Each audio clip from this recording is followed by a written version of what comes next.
I'm Femi OK and you're in the stream. Today, could playing online games train you to be a better citizen? We're going to take a look at the social impact of gaming and virtual worlds. On this, whether you're a gamer or not, you can tweet us your take with hashtag AJStream. And right here in our studio, we have Lindsay Grace. And Lindsay is a professor, a game designer, and director of the Game Lab and Studio at American University. Lindsay, welcome. Thank you. It's great to have you here. I'm going to hear much more from you in just a moment. But first, a little bit of background before we get started. Of gamers spend hours immersing themselves in virtual online worlds, mainly for entertainment and an escape from reality. Now, whether you're a monster-slaying troll or mining bricks to build a digital utopia, could the positive skills learned in games actually translate to better behaviour in the real world? Well, that's what game researchers are trying to find out. Now, contrary to the loner stereotype of video game players, many studies actually suggest that online role-playing games actually promote qualities including leadership, quick decision-making, and social skills. So today we wanted to discuss the potential games have for social impact and what lessons can the real world learn from virtual. What's your relationship with virtual worlds? So one of the things I tend to research actually is a lot of things around how we can take the experience in games and then translate it out into the real world. So a lot of the relationship that I have to online games is actually about these very small games that people play that change their perspective very quickly. So it might be 2 minutes of play, and the idea is to 2 minutes of play. Does anyone actually do 2 minutes of play? Don't fib to me now. I thought it was more like 20 hours Well, of it play. depends on the kinds of games you're playing, right? So one of the really great things about World of Warcraft is it's so immersive that you don't want to leave it. It's this really, really large What's the space. longest you've ever heard of anyone being a World of Warcraft? Oh gosh, I mean, I've had students who've actually left class or left school because they are so invested in that world. They gave up their degree took some time off in order to spend a little more quality time with World of Warcraft. Wow, wow. Malika? Well, you know, it's interesting, Lindsay. You mentioned changing perspectives, and that's something that one of our community members said is the benefit that she sees. So Nancy writes in on Facebook, gaming can be a great tool for understanding multiple perspectives and how they make sense in understanding the greater world. And Dana, of the character that they're playing, and he goes on to say, studies have shown that if racists play an avatar with a skin tone that they dislike, then they become less racist. Now, as I was reading this, Lindsay, I see you nodding your head. Is this something you relate to? Yeah, so partly from my own experience, but also because one of the things that we talk about often in talking about game design is this idea that play is practice. The developmental psychologists have been championing this for years. So one of the things that's really interesting is how we can change people's perspective on race or on gender through play, especially if they're playing different perspectives or if they're practicing playing different roles. But how often do people actually play different perspectives? So one of the things that's interesting is there's reports and there's research on the idea that many men choose to play women online and many women tend to play men online. And part of that is the sort of the gender assumptions that people have, and part of it's just a sort of choice. Nick?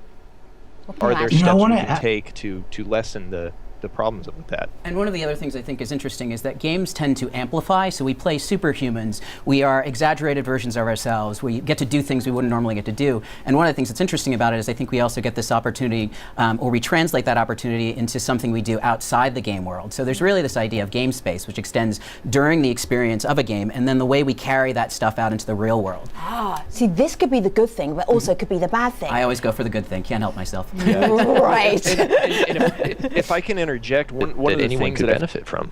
And Lindsay, of course, people are watching this, and what I love is that they're also tweeting us live their own real-life examples of how this can be applicable. So Kauthar says, there have been examples of autistic people using the social aspects, i.e. guilds, to socialize in ways that they normally cannot. Another person, Travis, says, as a person with Asperger's myself, the internet has been insanely helpful. I have gone from not having any friends in elementary school to running a political party and running for parliament. This is Travis on Twitter. So what are some of the applicable ways you've seen in your own life? Sure. So one of the things that definitely I think is really important to understand is that this play as practice thing plays out significantly. So I've seen virtual reality tests where we're actually getting people to get rid of their fear of heights by putting them in virtual spaces that get higher and higher incrementally. So it's sort of conditioning. I've seen treatment of post-traumatic stress disorder through game experiences. And then I even have anecdotal evidence, things like I made a game where people are required to hug a giant teddy bear in order to meet their their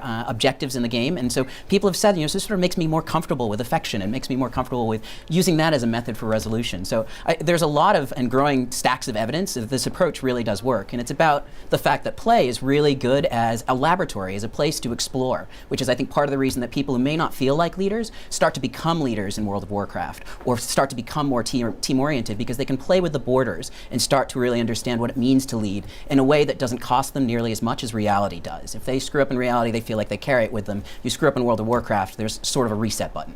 I'm looking at big hugging and affection game right now. Hug to start. How does this even work? Is this one of these 2-minute things? Yeah. So very simply what happens is I'm asking people to play a game that's very much like Super Mario Brothers, which is a very common mechanic. It's called a platformer. And instead of using a game controller, they use a giant teddy bear. And you hug the 32-inch teddy bear against your chest. And every time there's an obstacle in the world, you give them a big hug. So the idea is resolving your conflicts and the obstacles in life with a hug instead of with eliminating it, shooting it, or whatever. See, this is the weirdest virtual world I've ever heard of for the entire show. I've got many more weird ones, trust me. Okay, so how will that help us? Other than, it's always lovely to get a hug. Sure.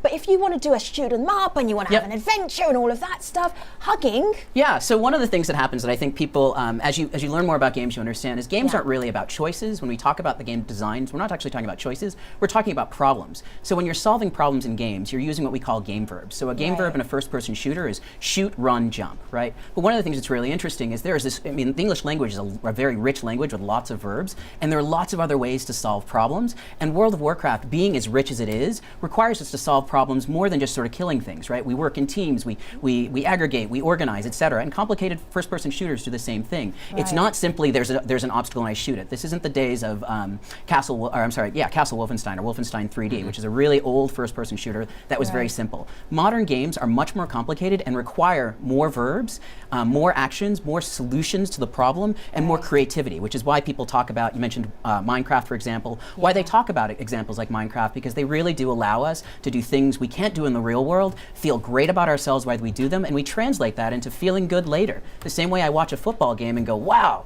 I just feel great, right? It's just sort of like the opportunity to do things. I usually feel the opposite when I watch a football game, particularly when England are playing.